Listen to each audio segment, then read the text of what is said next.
Next, on Currents News, a new crisis on our southern border as thousands of migrants crowd under a Texas bridge. Who is among them and how the Archdiocese there is planning to assist. 2 weeks after Ida, the rebuilding, the cleanup, and the helping hands reaching out to those who've lost nearly everything. Pope Francis on a visit to Eastern Europe, bringing a message of unity and inclusion, particularly for those often left behind. Plus, celebrating a legacy and looking toward the future as St. Joseph's Seminary celebrates 125 years and going strong. The news starts right now.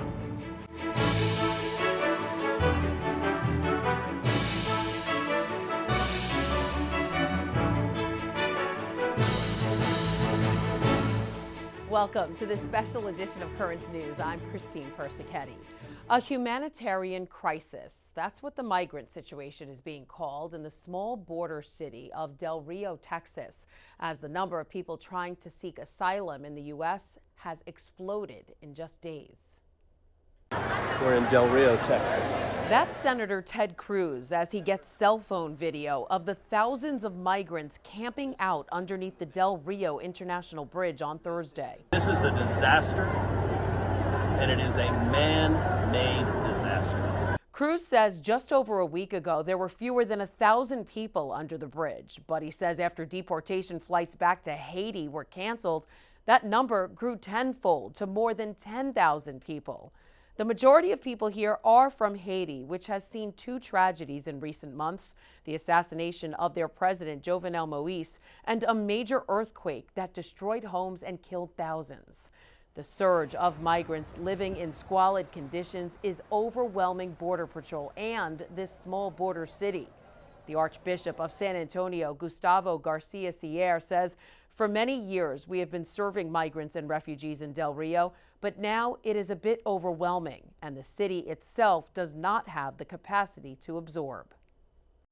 The Archbishop says Del Rio doesn't have the infrastructure other larger Texas border cities have to process this many migrants. He says the Archdiocese is getting ready to buy property there to create a new migrant center. A priest in the Diocese of Brooklyn is showing his support for migrants. He actually traveled across the country to support those doing essential work thousands of miles from their own homes and families. Our Jessica Easthope has his story. That's it, oh yeah. Father Charles Keeney has things from all over the world in his office. But lately, this hat is his favorite. He got it on a 3-day trip to Yakima, Washington. He was there for a mission immersion program sponsored by Catholic Extension, a nonprofit that looks to build up Catholic communities in the poorest areas of the country. There, he met Yakima Bishop Joseph Tyson. It was really very inspiring to see what he was doing and what he was able to do with the help of Catholic Extension. Coming from the Diocese of Immigrants, Father Keeney found himself surrounded by migrant farm workers, there to pick cherries. 14 million of them a day, to be exact. As the priest in charge of missions for the diocese, the purpose of Father Keeney's trip was to see how the church connects with the seasonal workers. Many leave their families back in Mexico and Guatemala for as long as 6 months at a time and come legally on visas for picking season and a chance to make up to $20,000. They would never make this money in their country. Most of the people who live in the United States don't want to pick the cherries. It's backbreaking work. Father Keeney says the experience will stay with him, and any pastor willing to go on a mission immersion trip will understand why. I could see the church in action. I could see the church alive, and you will be inspired. The trip with Catholic Extension showed Father Keeney just how far the church's teachings extend in reaching hearts across the world. Jessica Easthope, Currents News. If any pastor in the Diocese of Brooklyn is interested in taking an immersion mission trip with Catholic Extension, they can contact Father Charles Keeney at 917-757-8862. Hundreds of people converged on the nation's capital this week to pray for our country. The National Catholic Prayer Breakfast was held in D.C. on Tuesday. This year, special recognition was given to New York's Sisters of Life as they celebrate their 30th anniversary.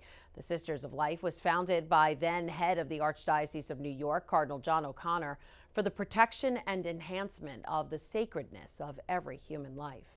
Meanwhile, Texas's new pro-life law is facing more opposition from the Biden administration. The Department of Justice has filed a 45-page emergency motion asking for a temporary restraining order or a preliminary injunction on the abortion ban while the administration's lawsuit proceeds through the courts. The law forbids abortions past 6 weeks of gestation, which the White House is calling unconstitutional. Here in New York, Governor Kathy Hochul is also pushing back against the new pro-life law in Texas, saying New York will be a, quote, haven for people from elsewhere who seek abortions. But it's not just Texas. It's Ohio, it's Mississippi, it's Alabama, all across the nation. The governor says she's creating an agenda to make abortion easier and more accessible in New York. The first week of school for New York City's nearly 1 million students is in the books, but the first day got off to a shaky start, with reports that the city's health screening website was only working sporadically, causing delays at some school entryways, so people had to fill out screening forms manually. The city's public school system is all in person this term with no online option. But just a reminder, the Diocese of Brooklyn is offering the city's only online learning option, and enrollment at the St. Thomas Aquinas Catholic Online Academy is still open. Families can register at stacoa.org to find more information about tuition and financial aid. It's been 2 weeks since the remnants of Hurricane Ida washed over New York City, and many are still reeling from the storm's aftermath. But as Currents News' Emily Drewby reports, one church in Woodside has been helping parishioners recover despite its own hardships. You can still see the water line. Walking down these steps, it's something Father Christopher O'Connor couldn't have done 2 weeks ago. This is what it looked like, completely flooded during Tropical Storm Ida. There was a wall here, a brick wall. Rushing water ruining the lower church at St. Mary of Winfield, including the brand new Adoration Chapel. So much damage, from a one-of-a-kind tabernacle monstrance to the live stream camera. I would say 95% of the stuff we can't salvage. To give you a better idea of just how badly it flooded down here, I'm about 5 feet 4 inches, and the water line is way above my head all the way up here. Work has begun, but it could take months, even a year, to fix. For the pastor, one of the hardest parts of this is that the chapel had just been redone, opening only 7 months ago. When I started tearing down the walls for our new Adoration Chapel, I had to leave. That was the first time I really got emotional since everything happened, because my heart and soul kind of went into doing that chapel. Parishioners have come out in droves to help clean up. Damages are estimated to be close to $1 million. They're fundraising for anything not covered by insurance. Donations can be made on their Gift Central account, which can be found on their main website, stmarysofwinfield.com. In Woodside, Queens, Emily Drewby, Currents News. Jessica Easthope brings us the story of a teacher in the diocese hit hard by the storm, whose rescue came from a surprising source. I was coming through these windows, which are my bedroom windows. It was one of the lowest points of Stephanie Marchetti's life. She was panicked and felt like she had nowhere to turn. I can't leave. I can't be in the water because there is sewage and I'm getting shocked. The night Hurricane Ida made landfall, Stephanie went to bed thinking she'd be unfazed by the storm. But she couldn't have been more wrong. She lost everything, and her landlord at her Middle Village apartment told her she no longer had a home there. She was forced to leave without so much as a change of clothes. I'm here showing you that I have nothing and you don't care. Stephanie posted about the ordeal on Facebook, and it was seen by one of her former kindergarten students at St. Sebastian's Catholic Academy. Julia Manning, who's now in 8th grade, told her mom Amy, and in a click, the Mannings came back into Stephanie's life in a big way. They started a GoFundMe for her.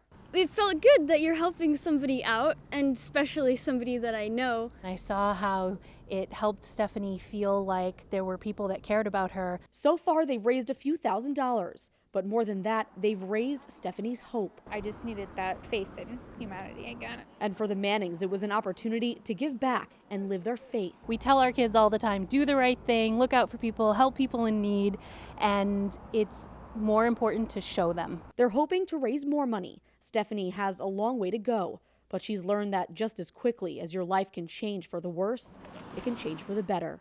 In Middle Village, Jessica Easthope, Currents News. If you're interested in helping Stephanie, you can donate to her GoFundMe. Just search for Help Steph Marchetti, replace her lost items. Another parishioner in the diocese also has to start over after being flooded out. But as Emily Drewby tells us, she's holding on to her faith as she reaches out for help.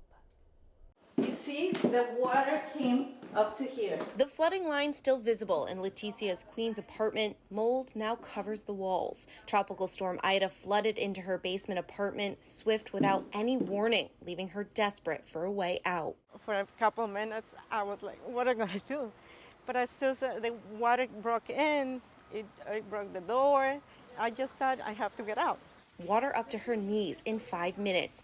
If she didn't have a second exit, she said she wouldn't have made it out alive. She's one of the lucky ones. At least 11 New Yorkers died in basement dwellings during the storm. They're not always legal, so there's no way to know how many exist. The city is working on a warning system for basement dwellers during floods, but it's not set to come out until 2023. Leticia thanks God that she's alive, but her home of 12 years is unlivable, and all her possessions are gone. I work so many years for this, to stand up on my feet, and it's really sad. But I think God is going to help me, and I'm going to make it. She's facing a harsh reality. A 2-bedroom near her church, St. Mary's Winfield, averages more than $2,100. She's not alone, says her pastor, Father Christopher O'Connor. I have about 5 families that I know of for a fact are homeless right now. Father O'Connor says the whole parish is pitching in, and FEMA can help too, but that money could take a while. In the meantime, Leticia is staying with family and relying on her faith. My faith is what it has me standing on my feet, because I have faith. In Woodside, Queens, Emily Drewby, Currents News. And if you'd like to support all of those impacted by Ida, you can donate to the U.S. Bishops Emergency Disaster Fund. Just head over to usccb.org and click Help Now. There's a lot more news headed your way. Pope Francis is back in Rome after a jam-packed visit to Eastern Europe. What the Holy Father had to say about pro-abortion politicians. Plus, how Catholics are ahead of the curve when it comes to vaccinations. And recognizing a COVID hero. One Brooklyn priest focuses on the needy despite the challenges of the pandemic. All this and more when we return.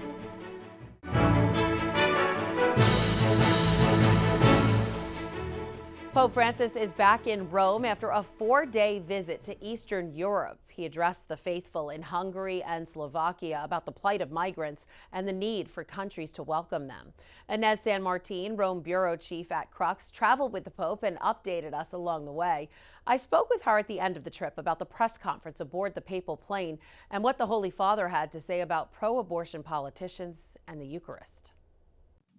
He had a lot to say, but if you don't mind, I'd like to take a very short step back to say that everything and anything he had to say is because he was posed questions by journalists. So this is technically perhaps not what he had in mind, but it was what we wanted to hear from him. The question was posed to him by an English-speaking journalist, of course, thinking about President Biden and the ongoing debate right now within the United States. Pope Francis on this was a little bit, he was very unspecific. I would like to say he was very clear on the importance of being pastoral when it comes to this sort of issues.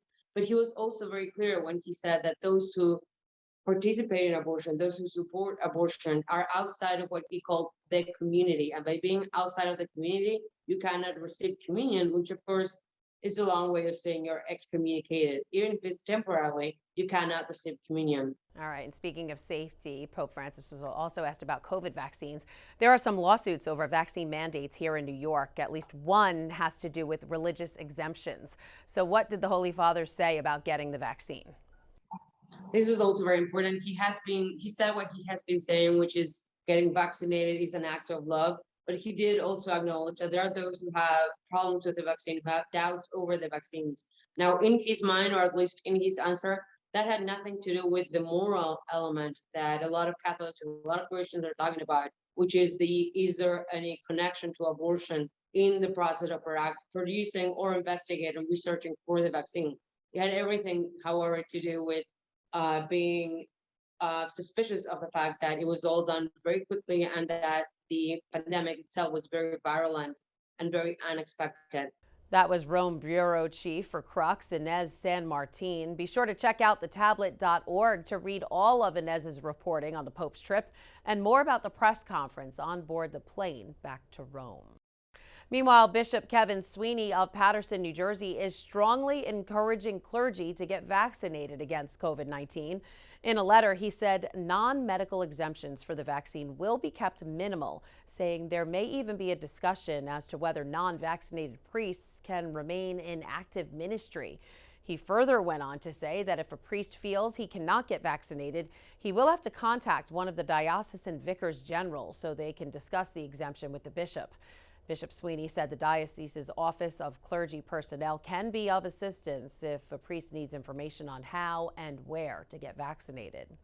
Some encouraging news for vaccine advocates. A new study by Pew Research finds Catholics are the most vaccinated religious group in the country.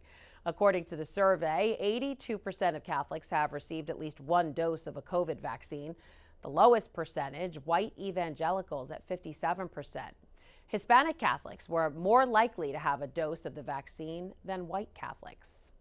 The question of whether people will need a third dose of a COVID vaccine was the topic of discussion at an FDA meeting Friday. The Independent Advisory Committee debated the value of a third Pfizer shot 6 months after a patient's second dose, while many people still haven't received a first shot. A lot of the data that U.S. health experts are looking to is from Israel, which started giving boosters July 29th. Multiple studies show a third dose makes breakthrough infections less likely by turbocharging the production of antibodies. Despite the challenges of the pandemic, one priest in the Diocese of Brooklyn opened up a food pantry to help the needy. And now Father Dwayne Davis is being recognized as a COVID-19 hero. Jessica Easthope caught up with him in Flatlands and shares his story. The boxes of eggs and milk. Father Dwayne Davis looks at this glass door that's become known as the Wall of Fame. Boxes upon boxes. On it are the more than 60 volunteers who helped at St. Thomas Aquinas' food pantry during the height of the pandemic. In a real sense, that Wall of Fame is part of our history. When we tell our COVID story, we can tell that's going to definitely be a part of that. It's what it means to be a hero. Father Davis says he wouldn't be a COVID-19 hero without all those people. That's what this award says. He was given it by Brooklyn Borough President and Democratic mayoral candidate Eric Adams. It's not something you do to acquire friends and popularity. From April to August of 2020, St. Thomas Aquinas opened a food pantry that quickly became a massive operation.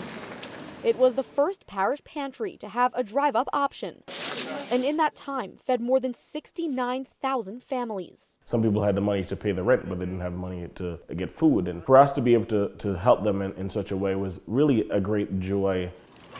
Father Davis says the food pantry's reach will forever be part of parish history. But more than that, it's part of its legacy. In Flatlands, Jessica Easthope, Currents News.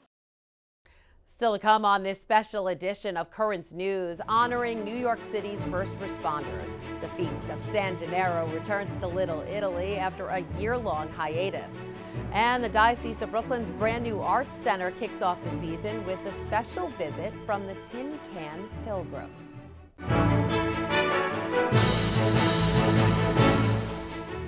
Another much-loved tradition put on hold by the pandemic is back. The Feast of San Gennaro has finally returned to the streets of Little Italy. And as Emily Drewby reports, the fun has already kicked off with the blessing of the booths. Packed streets in Little Italy as Monsignor David Casato, NYPD Deputy Chief Chaplain, blessed the booths at the Feast of San Gennaro, celebrating the life of the Italian bishop martyred in 305 AD. Started by Italian immigrants back in the 1920s, in its 95 years, the feast has become a staple. We're back, and we're very happy to be here tonight to celebrate our Christian faith, to celebrate San Gennaro and the heritage of the Italian immigrant here to America. John Frada's family has helped plan the feast for generations. He says on average they see 1 million people. This year is no exception. I mean, today for the first day is jammed. And we never have this kind of crowd on the first day. The crowd's a welcome sight for businesses who had to do without the extra boost last year because of the pandemic. It's just fantastic for us. Not having that really took a lot out of us and took a lot out of everybody in this city. Local employee Joseph estimates most shops and stands make about 20 to 30% of their annual revenue during these 11 days. In Little Italy, Emily Druby, Currents News. St. Joseph's Seminary in Dunwoodie is celebrating a big birthday, 125.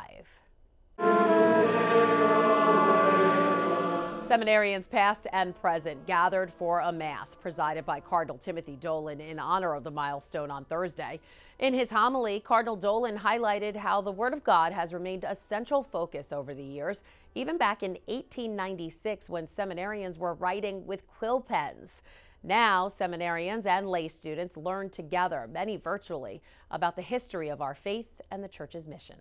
We're tried and true with what we've done in the past, and we've improved it, adapted it, but it is still the same structure that we had 125 years ago. We treasure this history, but we also are oriented to the future.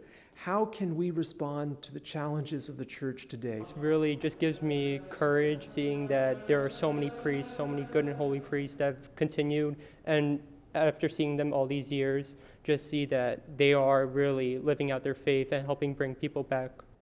The challenges facing seminarians today are very different compared to 1896, but church officials are still pushing for more vocations. 9 seminarians graduated in 1896, 11 graduated in 2021. A Catholic woman has hit the road to evangelize, and now her travels have brought her to Brooklyn, to the diocese's new arts center. Our Emily Druby introduces us to the Tin Can Pilgrim.